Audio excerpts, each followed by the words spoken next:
आपका टॉपिक आपका हो जाता है और हम आपके साथ ओके। तो आज जो हम आपके साथ कॉन्स्टेंट में ऑप्टिमाइजेशन की बात करने जा रहे हैं, इसके अंतर्गत कल आपने देखा कि एक आपको मैंने फलन दिया था, कोई एक फलन दिया था, और उस फलन में अगर टू वेरिएबल्स हैं तो ठीक है, आपने मैक्सिमा पॉइंट को ढूंढ लिया था कि x का कितना प्रयोग करना चाहिए और y का कितना प्रयोग करना चाहिए। ठीक है, तो अगर मैं आपसे ये कहूं कि आपके पास फलन नंबर 1 टू वेरिएबल्स का आपका IC1 दिया है, आपका दूसरा फलन IC2 दिया है, आपका तीसरा फलन IC3 दिया है, आपका चौथा फलन IC4 दिया है, तो आपको कोई प्रॉब्लम नहीं थी। आपने इसके मैक्सिमाइज पॉइंट को यानी x1 और y1 की वैल्यू को यहां से आपने सर्च कर लिया था।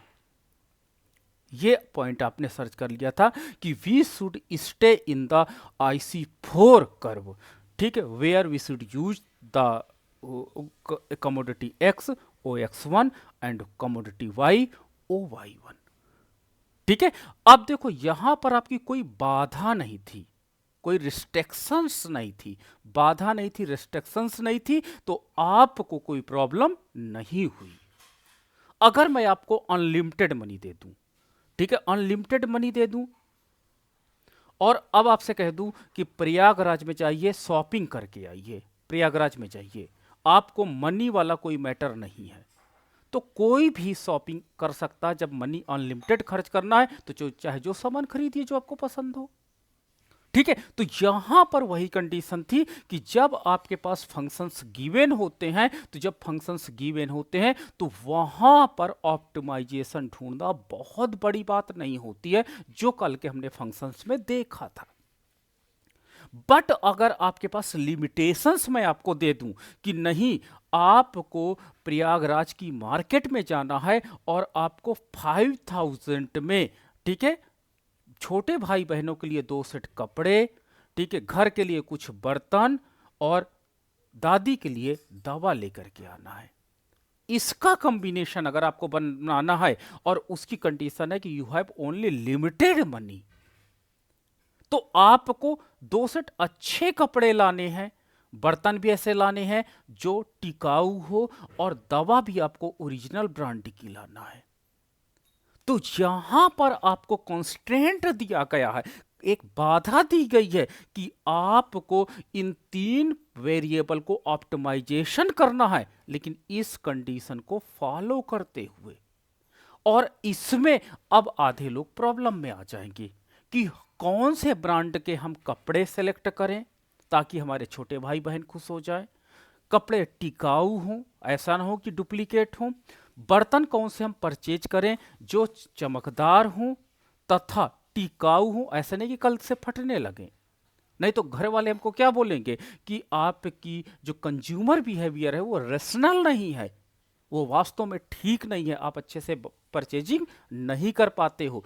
और तीसरा, दवा जो आपकी है वो पूरी डोज हो दादी की, और साथ ही साथ वो दवा अच्छी कंपनी की हो, ये नहीं कि आपकी दूसरे ब्रांड की पकड़ा दे कंपनी। ठीक है, और आपने देखा होगा कि कुछ मेडिकल स्टोर आपको डिस्काउंट भी प्रदान करते हैं, तो आपको कोशिश करना है कि वही दवा जो कंपनी की दवा है बट ब्रांडेड है, ओरिजिनल जो प्राइस है उसमें ज्यादा से ज्यादा डिस्काउंट के साथ आप परचेज करो। तो इतने चैलेंज के साथ जब कंज्यूमर काम करता है बाजार में, तो इस कंडीशन को कहते हैं कॉन्स्ट्रेंट ऑप्टिमाइजेशन।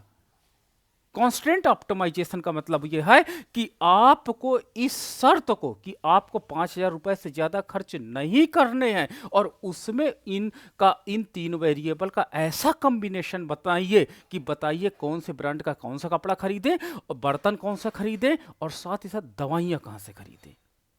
इसको कहते हैं कॉन्स्टेंट ऑप्टिमाइजेशन। और कल मैंने आपके साथ जो टॉपिक डिस्कस किया था वो ओनली ऑप्टिमाइजेशन पे मैंने कल फोकस किया था।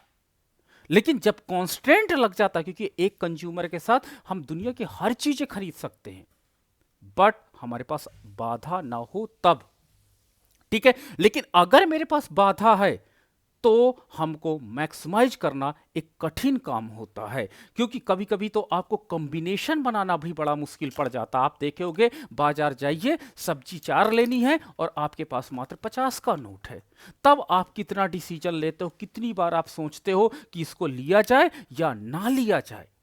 इस तरह के कई बिहेवियर आपको दिखाई पड़ते होंगे और आपके मन में कई बातें चलती भी होंगी। ठीक है, ये बुक्स आप डिले कर देते हो कि अगले महीना हम ये बुक को लेंगे, बिकॉज क्योंकि ये कॉन्स्टेंट के अंतर्गत इतने उसमें कम पैसे में हमको बुक्स अवेलेबल नहीं हो सकती है। ठीक है, या तो हमको बुक्स डुप्लीकेट मिलेगी, दूसरे राइटर की मिलेगी जो अच्छी नहीं होगी। तो कॉन्स्टेंट ऑप्टिमाइजेशन एक बहुत ट्रिकी कार्य है और इसके अंतर्गत एक कंज्यूमर बिहेवियर, एक प्रोड्यूसर बिहेवियर हमको दिखाई पड़ता है।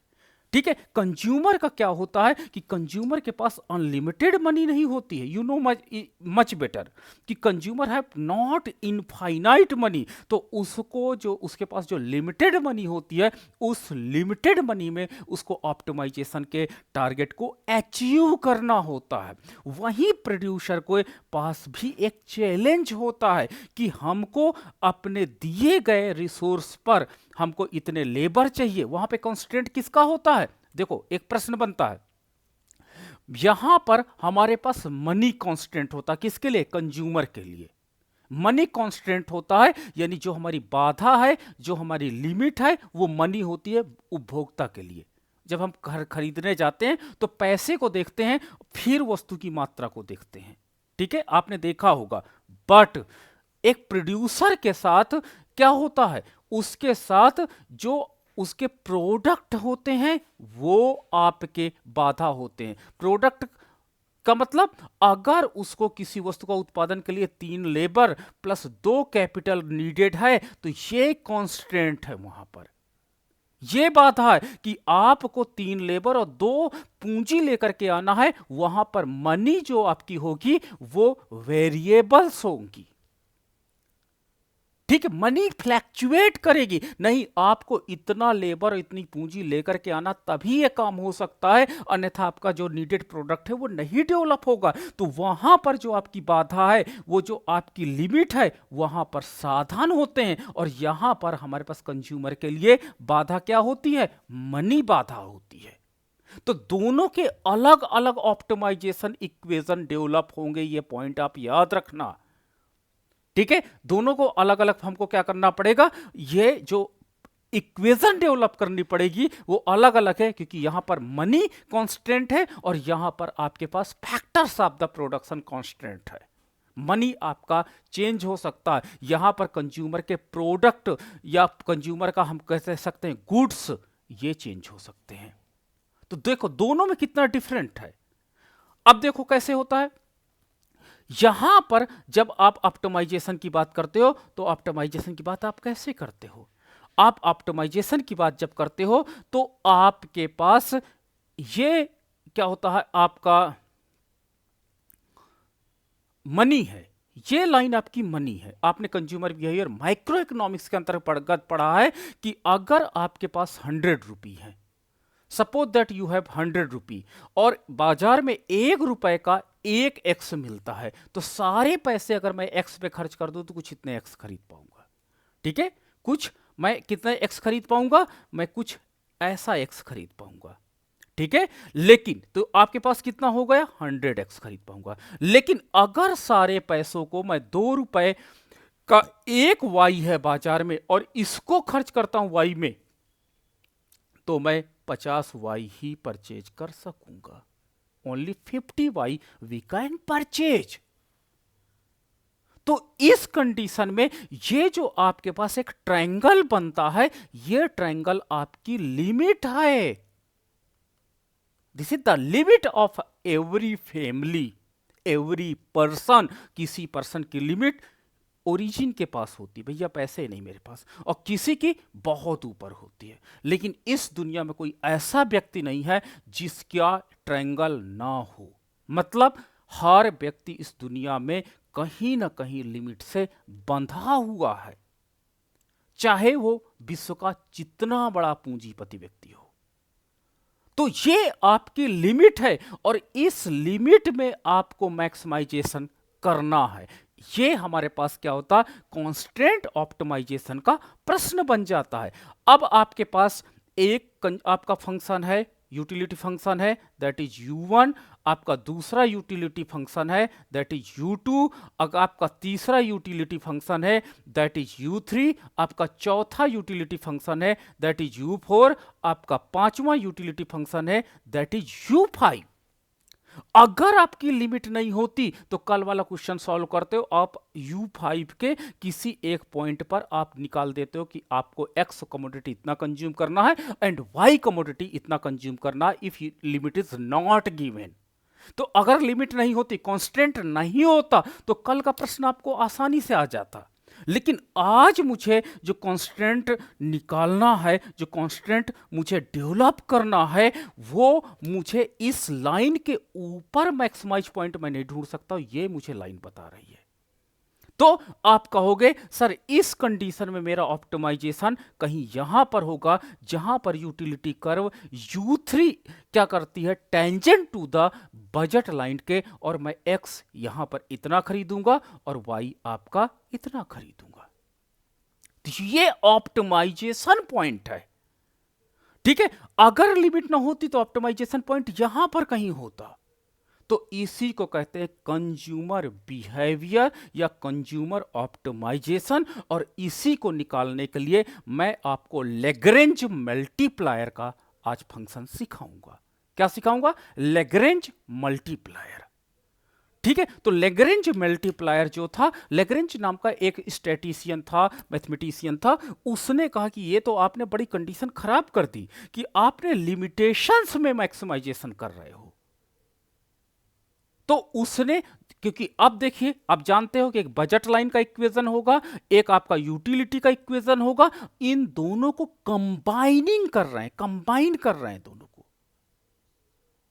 इन दोनों को जब हम कंबाइन कर रहे हैं तो इन दोनों को कंबाइन करने के बाद हमको क्या होता है कि हमको यहां पर इक्विलिब्रियम ढूंढना है।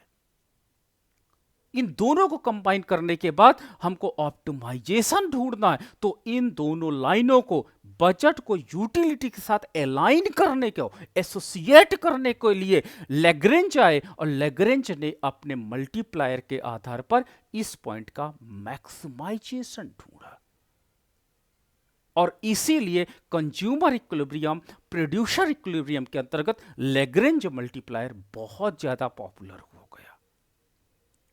ठीक है, तो अब क्यों लैग्रेंज मल्टीप्लायर? इन दो लाइन को, क्योंकि budget line related to the money, utility line related to the purchasing of the commodity, इन दोनों के बीच में एसोसिएशन करना था, इन दोनों के बीच में कंबाइन करना था, एक ऐसा इक्वेशन डेवलप करना था जहां पर ऑप्टिमाइजेशन हो, तो वहां पर लैग्रेंज मल्टीप्लायर का यूज किया जाने लगा। इसी को हम लोग टॉपिक कहते हैं, अब में आ जाते हैं, कॉन्स्टेंट ऑप्टिमाइजेशन की संज्ञा देते हैं कि ऑप्टिमाइजेशन लेकिन कॉन्स्टेंट बाधा के साथ। तो टॉपिक क्लियर हो गया होगा, आपको करना क्या है यह भी क्लियर हो गया होगा। अब आपको समझ में आ गया है कि कहानी कहां से स्टार्ट हो रही है और हमको करना क्या है।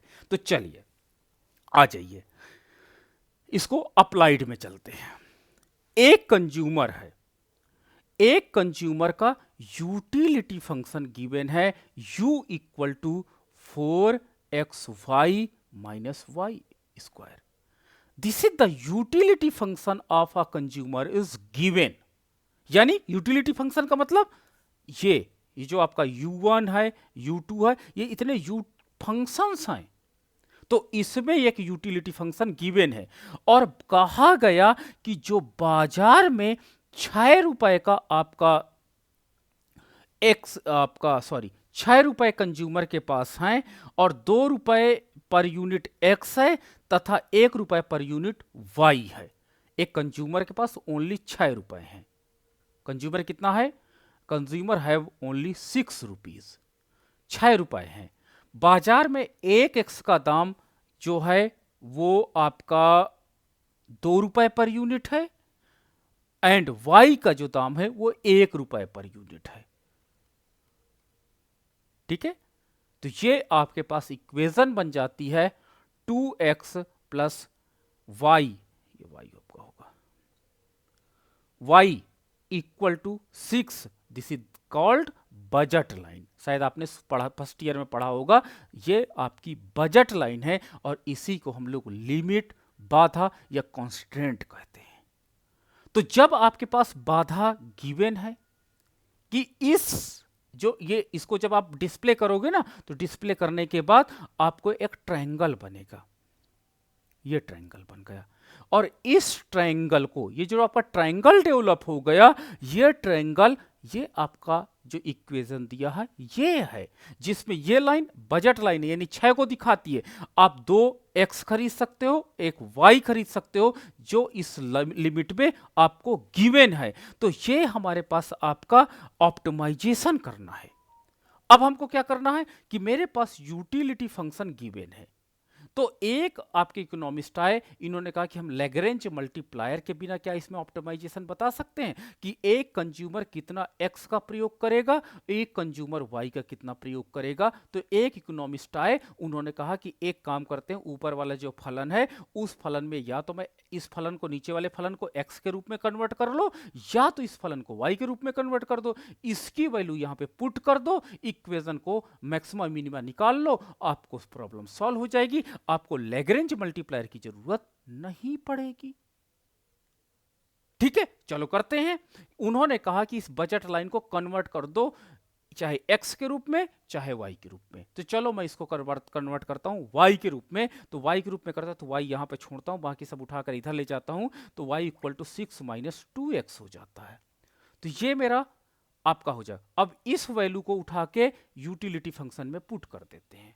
तो जब इस वैल्यू को उठा करके हम यूटिलिटी फंक्शन में पुट करते हैं, तो मेरा जब पास जो फलन बन जाता है u equal to 4xy minus Y square, और इसमें y की जगह वैल्यू पुट करना है, तो 4xy का मान क्या हो जाएगा, 6 माइनस 2x माइनस आपके पास y की वैल्यू हो जाएगी 6 माइनस 2x का होल स्क्वायर। ये आपके पास फंक्शन बन जाता है। अब आप इसको ब्रैकेट तोड़ दीजिए, तो 6 चौको 24x, 6 चौको 24x, ये आपका 4 दूनी 8x, ये आपका यहां पर देखिए a माइनस बी का होल स्क्वायर है। ठीक है, a माइनस बी का होल स्क्वायर है। तो अब आपका क्या हो जाएगा, 6 छंग 36 a स्क्वायर माइनस 2ab, तो 2ab, तो 2 2 दूनी 4 छंग 24, 2ab आपके पास 2x 24x plus B square, तो आपके पास आपका बी स्क्वायर आपका हो जाएगा, तो ये आपका हो जाएगा 4 का एक्स स्क्वायर। ये मैंने इसको तोड़ दिया। अब इसको और तोड़ दो, तो utility function will be 24x minus 8x minus 36 minus 24x plus 4x square. तो ये मेरे पास बन गया final utility function with the integration of budget constant, यानी एक ऐसा उपयोगिता फलन जिसमें बजट कंपोनेंट को इंक्लूड किया गया है। ठीक है, बजट कंपोनेंट को देखो इसमें इंक्लूड कर दिया गया है, और हमारे पास एक क्या हो जाता है, मेजर प्लस होगा कहां पर, अच्छा ये माइनस माइनस प्लस हो जाएगा, ओके ओके ठीक है। सर, 8x स्क्वायर भी होगा। हाँ कहां पर, ये आपका, हाँ ये आपका स्क्वायर हो जाएगा। चलो यस, इसको सिंप्लीफाई कर, 8x। हाँ इसको सिंप्लीफाई कर लेते हैं। तो इसको सिंप्लीफाई जब आपका करोगे, तो सिंप्लीफाई करने के बाद देखो, इसको देखना, माइनस 36 आपका प्लस 48x और माइनस 12x स्क्वायर, इसको मैं और सिंप्लीफाई कर दिया। ठीक है, जैसे आपके पास क्या होता है, 24x है माइनस 8x है, 24x है, इसको सबको एक साथ एसोसिएट कर दिए, तो इस तरह करके 48x हमारे पास हो जाता है।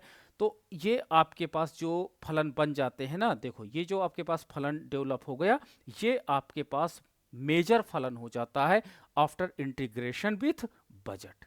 ठीक है, बजट के साथ इंटीग्रेशन के बाद ये हो जाता। अब आप क्या कहोगे, सर इसी का मैक्सिमम और मिनिमम चलिए निकाल लेते हैं, मैक्स एंड मिन निकाल लेते हैं। ठीक है, तो मैक्स एंड मिन निकालते हैं, तो आपको पता है कि देखो ये आपका वन वेरिएबल फंक्शन के रूप में कन्वर्ट हो गया है। वन वेरिएबल फंक्शन के रूप में कन्वर्ट हो गया। अब आपको बड़ी चीजें इजी हो गई हैं कि आपका इसका अब क्या आता है कि प्रथम डेरिवेशन इक्वल टू 0, तो फर्स्ट पार्शियल डेरिवेशन x के रेस्पेक्ट में करते हैं इक्वल टू 0 कर देते हैं, तो ये 0 हो जाएगा, ये आपका 48 बचेगा, ये आपका -24 हो जाएगा, x हो जाएगा इक्वल टू 0। अब जब इक्वल टू 0 हो जाएगा तो x का मान निकल आ जाएगा, तो x का मान आपके पास हो जाएगा -24x -48, माइनस माइनस कैंसिल हो जाएगा, x का मान आपका 2 हो जाएगा। तो x का प्रयोग कितना वो करेगा, 2 यूनिट उसका प्रयोग करेगा। और इसी को हम जब सेकेंड ऑर्डर डेरिवेटिव करते हैं तो सेकेंड ऑर्डर डेरिवेटिव करने पे आपका del square u upon del X square, तो ये आपके पास -24 हो जाता है, ये -24। तो सेकेंड का मान क्या हो जाता है, निगेटिव हो जाता है। तो ये अब इसका मान निगेटिव हो जाता है, तो यानी हमारे पास जो x की ये वैल्यू आती है ये मैक्स वैल्यू को रिप्रेजेंट करती है। यानी एक उपभोक्ता x का कितना प्रयोग करेगा, 2 यूनिट। अब यहां पर आके रख दो, तो जब 2 यूनिट करेगा तो 2 दूनी 4, तो आपके पास बचा ये, तो y का कितना प्रयोग करेगा, तो y का प्रयोग भी वो 2 यूनिट ही करेगा, क्योंकि इस इक्वेशन में जब हम वैल्यू रखेंगे तो y का मान भी 2 आ जाता है। इस प्रकार एक बजट लाइन देने पर अगर इसकी बजट लाइन और उसकी यूटिलिटी लाइन दी है तो x का प्रयोग वो 2 इकाई तथा y का प्रयोग भी वो 2 इकाई ही संपादित करेगा। ठीक है, तो ये हमारे पास क्या होता है कि हम एक सिंपल मेथड का अपनाते हैं, रिप्लेसमेंट मेथड, जिसके अंतर्गत हम क्या होता है चीजों को क्या करते हैं, पुट करते हैं, और जब पुट करते हैं चीजों को तो वहां से निकल आता है। लेकिन ये इजी फंक्शंस के साथ ही पॉसिबल है, छोटे छोटे फंक्शंस के साथ, जहां पर आप चाहो तो लैग्रेंज मल्टीप्लायर ना लगा करके आप इस डायरेक्ट मेथड को आप अपना सकते हो। तो इसके अंतर्गत ये चीजें आपके लिए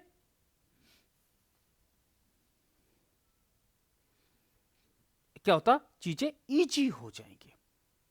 ठीक है, चीजें इजी हो जाएंगी। अब हमारे पास क्या होता है,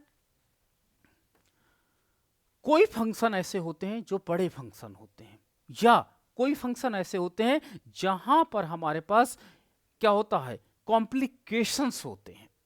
तो लैग्रेंज मल्टीप्लायर ने कहा कि आप इनको एसोसिएशन ऐसे रिप्लेसमेंट मेथड से मत करिए, आप एक काम करिए, लैग्रेंज मल्टीप्लायर फंक्शन डेवलप करिए। क्या, लैग्रेंज मल्टीप्लायर फंक्शन डेवलप करिए, और वहां पर इस कंडीशन को, मैक्स और मिन वाली कंडीशन को आप लगा दीजिएगा।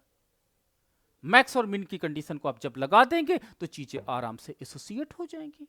तो चलिए एक एग्जांपल देख लेते हैं कि ये कहना क्या चाहते हैं।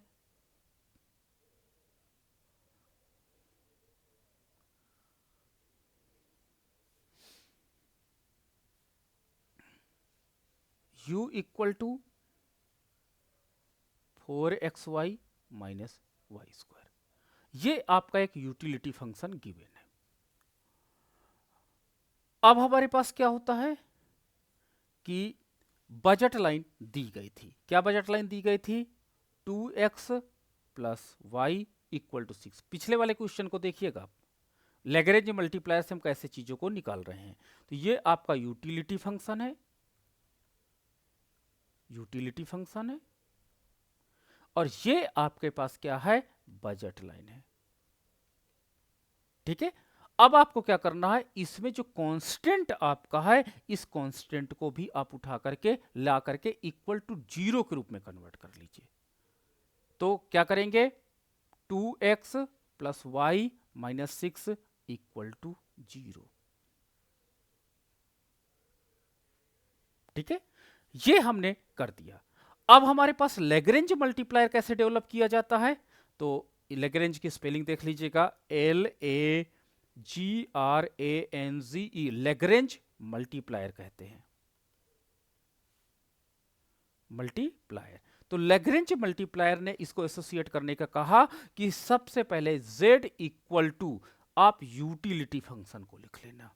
तो यूटिलिटी फंक्शन जो आपकी 2 वेरिएबल में दी होगी। ठीक है, अभी हम लिखेंगे इसको फुल फॉर्म, लेकिन पहले आप क्या करोगे, यूटिलिटी फंक्शन को लिख लोगे, और जो आपका बजट फंक्शन बनाया गया है इक्वल टू 0 के रूप में उसको आप कन्वर्ट कर लोगे। किसमें, इक्वल टू 0 के रूप में आप कन्वर्ट कर लोगे।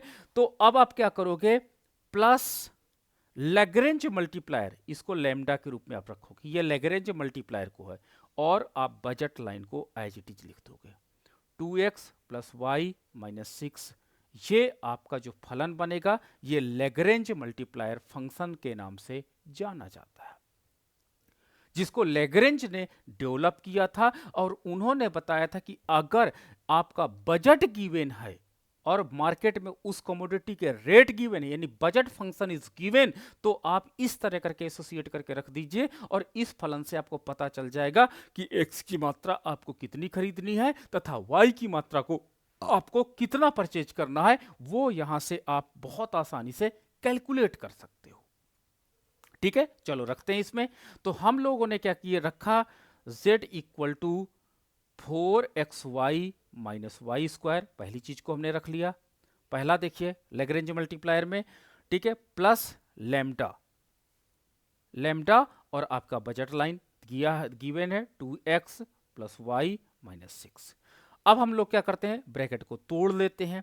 ठीक है, तो ब्रैकेट तोड़ते हैं तो z equal to 4xy minus Y square plus lambda, आपके पास लैम्डा आप चाहो तो ब्रैकेट तोड़ो, चाहे तो ब्रैकेट मत तोड़ो, इससे कोई फर्क नहीं पड़ेगा। आप 2x प्लस वाई माइनस 6, क्योंकि लैम्डा सबके साथ मल्टीप्लाई हो जाएगा, तो इस लैग्रेंज मल्टीप्लायर को सिंप्लेक्स फॉर्म पे आप रखिए।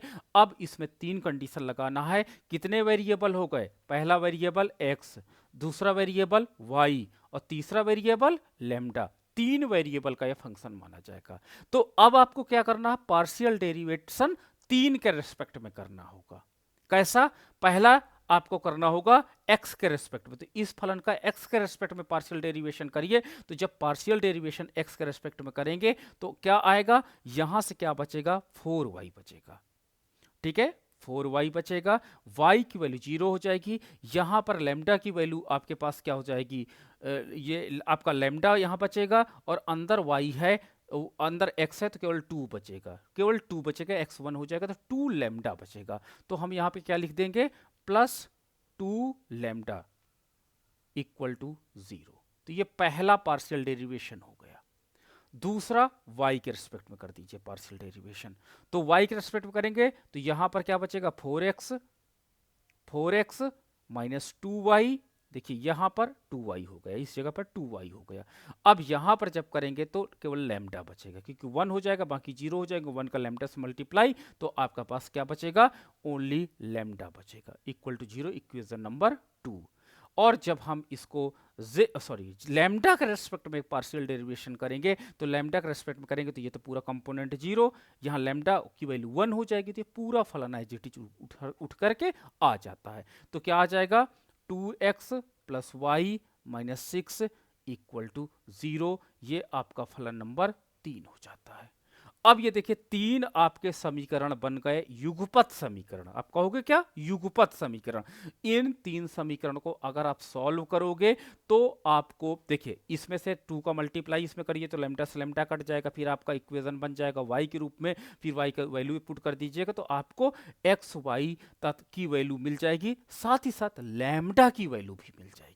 ठीक है, तो इसको जब सॉल्व करते हैं तो x बराबर 3, y बराबर 2 और तथा लैम्डा का मान जो आपके पास हो जाएगा वो -4 मिल जाता है। तो ये वैल्यू आपको यहां से मिल जाती है और यहीं पर आपके पास क्या हो जाता है, फंक्शन। इतना आपको सीखना है कि जो लैग्रेंज मल्टीप्लायर होता है, लैग्रेंज मल्टीप्लायर को हम कैसे चीजों को एसोसिएट करते हैं। ठीक है, अब आपको क्या होना है कि इसी का सेकेंड ऑर्डर डेरिवेशन भी सीखना होगा, वो आपका बॉर्डर हेशेन टेस्ट के नाम से जाना जाएगा, बॉर्डर हेशेन टेस्ट के नाम से जाना जाएगा। तो एग्जाम में जो आपका क्वेश्चन, एग्जाम में पहला पार्ट पूछा जाता है, लैग्रेंज मल्टीप्लायर के माध्यम से एक्स वाई की वैल्यू को फाइंड आउट करिए, तो आपको यहां तक क्वेश्चन का आंसर निकाल करके पुट करना होगा।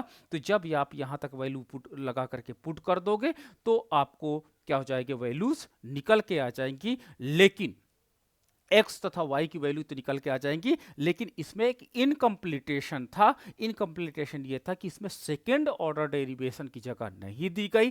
बाद में बॉर्डर हेशेन आए और बॉर्डर हेशेन ने कहा कि नहीं, ठीक है, इस जब आपका कांस्टेंट ऑप्टिमाइजेशन है तो क्यों नहीं इसका सेकेंड ऑर्डर मैट्रिक्स आप डेवलपमेंट करते हो? क्या करते हो? सेकेंड ऑर्डर मैट्रिक्स क्यों नहीं डेवलपमेंट करते हो? और जिसके अंतर्गत नेसेसरी कंडीशन से आपकी एक्स की वैल्यू तथा वाई की वैल्यू तो आपने फाइंड आउट कर ली है, इनको वैलिडेट करिए। वैलिडेट का मतलब होता है सेकेंड ऑर्डर लगाइए। क्या सेकेंड ऑर्डर में जो इनकी कंडीशन है कि द्वितीय जो आपका सेकेंड ऑर्डर पार्शियल डेरिवेशन है, क्या उस कंडीशन को फुलफिल कर रहा है? अगर वो ऑर्डर को फुलफिल कर रहा है तो आप कहिएगा कि ये जो आपकी एक्स की वैल्यू वाई की वैल्यू आपको फाइंड आउट हुई है, ये आपकी वैल्यू क्या होती है? प्रॉपरली वर्क कर रही हैं और इससे चीजें क्या होती हैं? इंप्रूव करेंगी। तो ये आपको देखने को मिल जाएगा। ठीक है, तो ये चीजें आपको आसानी से आराम से देखने को मिलेगा। ठीक है, तो ये आपका लेग्रेंज मल्टीप्लायर कैसे सॉल्व होता है ये मैंने आपको सिखाया। ठीक है, इसी तरह के आपको लेग्रेंज मल्टीप्लायर के 2-3 क्वेश्चन करना होगा और लेग्रेंज मल्टीप्लायर के क्वेश्चन को ही आगे हम लोग इंप्रूव करेंगे और इंप्रूव करके आपके बॉर्डर्ड हेसियन टेस्ट को भी इसमें जोड़ेंगे। तो आपको इतना आना चाहिए कि आपका लेग्रेंज मल्टीप्लायर बनाना आपको बहुत अच्छे से आना चाहिए। अब देखिए, लेग्रेंज मल्टीप्लायर के बाद इन्होंने कहा कि फर्स्ट ऑर्डर कंडीशन, देखिए फर्स्ट ऑर्डर कंडीशन की मैं बात करता हूं, आपका बात करता हूं मैक्सिमा की मैं बात करता हूं, मैं आपके मिनिमा की बात करता हूं। ठीक है, तो फर्स्ट ऑर्डर कंडीशन में ये कहा गया कि कैपिटल आपका डी जेड इक्वल टू 0 होना चाहिए, यानी जितने कंपोनेंट हो, चाहे एक्स कंपोनेंट हो, चाहे वाई कंपोनेंट हो, चाहे आपके पास जो भी कंपोनेंट हो, उस कंपोनेंट के साथ आपको क्या करना होगा? n कंपोनेंट तक सबको पार्शियल डेरिवेशन इक्वल टू 0 लिखना होगा। यहां से वैल्यू आपकी x की वैल्यू, y की वैल्यू और n की वैल्यू आपको मिल जाएगी। इसी तरह आपको मिनिमा के लिए भी क्या करना पड़ेगा? टोटल डेरिवेशन को आपको एक्सेप्ट करना पड़ेगा। यहां पर भी x की वैल्यू, y की वैल्यू और आपकी n फंक्शन की वैल्यू को इक्वल टू 0 निकालना होगा, x का मान निकालना होगा, y, यानी मैक्सिमा और मिनिमा के लिए दोनों काम आपको समान करने होंगे। लेकिन सेकेंड कंडीशन जो आपको लगाना होगा, जिसको बॉर्डर हेसियन टेस्ट के नाम से जानते हैं, और बॉर्डर हेसियन टेस्ट आपका ये कहता है कि अगर आपका H2 का मान, देखो यहां पर H1 नहीं होगा, ये याद रखना, H1 आपको मिल चुका वहां पर जहां पर आपने देखा था कि हमारे पास कांस्टेंट नहीं दिया था। यहां पर बॉर्डर हेसियन टेस्ट ये कहता है कि H2 का मान मैक्सिमा के लिए ग्रेटर देन 0 होना चाहिए। ठीक है, H3 का मान जो है वो लेस देन 0 होना चाहिए और H4 का मान ग्रेटर देन 0 होना चाहिए। अब आपके पास कंडीशन कभी कभी क्या होती है, केवल ये कंडीशन फुलफिल करेगी, पहली वाली, कभी कभी दूसरी और तीसरी कंडीशन फुलफिल नहीं करती है। तो आप परेशान मत होना, पहली कंडीशन भी फुलफिल हो जाएगी तो आपका काम चल जाएगा। कुछ बच्चे इसको लेकर के बड़ा इशू बनाते हैं, सर ये तो मेरा ग्रेटर देन 0 आ गया, how can we do it, ये तो सर मेरा लेस देन 0 आ गया। ठीक है, आपकी सेकंड कंडीशन से आपको चीजों को ऑब्जर्व करना होगा। कभी कभी कुछ स्पेशल कंडीशंस होती हैं और उनको मैं फिर से बोलूंगा, वो एडवांस मैथमेटिक्स के अंतर्गत डिस्कस किया जाता है कि आखिर ये तीसरी कंडीशन और फोर्थ कंडीशन, जो तीसरी less than 0 and fourth condition आपकी ग्रेटर देन 0 होनी चाहिए थी, बट यहां तो उल्टा हो गया। अब क्या करें? वो एडवांस मैथमेटिक्स में कुछ स्पेशल कंडीशंस बनाई गई है जहां पर it may be possible but second condition आपकी ग्रेटर देन 0 होनी चाहिए। ठीक है, उसी प्रकार मिनिमा के लिए क्या होना चाहिए? हेसियन बॉर्डर हेसियन टेस्ट आपका लेस देन, ये इसका मान लेस देन 0 होना चाहिए, नहीं इस वैल्यू निगेटिव होनी आपके पास, सॉरी इसकी वैल्यू जो होती है ये भी ग्रेटर देन 0 होगी। ठीक है, H3 की वैल्यू जो होगी यहां पर H3 की वैल्यू वो लेस देन 0 होगी और H4 की वैल्यू जो आपकी, एक मिनट, ये तो मैक्सिमा,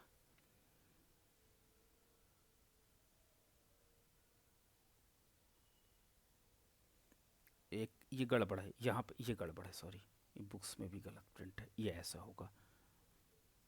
ठीक है, ये आपका वो मिस प्रिंट है, तो आपका ऐसा हो जाएगा। ठीक है, तो इसकी वैल्यू जो आपकी हो जाएगी वो लेस देन 0 हो जाएगी, तो ये मिनिमा की कंडीशन को फुलफिल करेगा। तो आज हम लोग इतना सीखे हैं कि लॉग्रेंज मल्टीप्लायर क्या होता है, इसको कैसे लगाया जाता है। लैग्रेंज मल्टीप्लायर ही आपको आंसर के पास लाएगा, बॉर्डर हेसियन टेस्ट उस आंसर को वैलिडेट करेगा। उस आंसर को सत्यापित करेगा कि आंसर सही है या आंसर सही नहीं है। ठीक है, तो आपका लैग्रेंज मल्टीप्लायर लगाना बहुत अच्छे से आना चाहिए, वैल्यू निकालना बहुत अच्छे से आना चाहिए, साथ ही साथ बॉर्डर हेसियन टेस्ट को हम लोग कल सीखेंगे कैसे लगाते हैं। तो आज हम आपको क्या करते हैं, कुछ एक दो क्वेश्चन दे देते हैं और एक दो क्वेश्चन के साथ आप इनको टेस्ट कीजिएगा और फिर बताइएगा कि कुछ इसकी वैल्यू निकाल पाए हो या नहीं निकाल पाए हो। तो आपके पास यूटिलिटी फंक्शन इज गिवन, तो आपके पास यूटिलिटी फंक्शन गिवन है आपका 2x स्क्वायर प्लस 2y, बस। ठीक है, यह आपका यूटिलिटी फंक्शन है और आपके पास बजट कंस्ट्रेंट है 5x plus 6y equal to आपके पास, मैं कर देता हूँ 50। ठीक है, ये आपके पास दिया गया है। अब आपको लैग्रेंज मल्टीप्लायर लगा के x का मान, y का मान तथा लैम्डा का मान फाइंड आउट करना होगा। ठीक है, फिर बॉर्डर हेसियन टेस्ट हम लोग नेक्स्ट क्लास में देखेंगे। तो अभी तक आज हम लोग यहीं तक रखते हैं।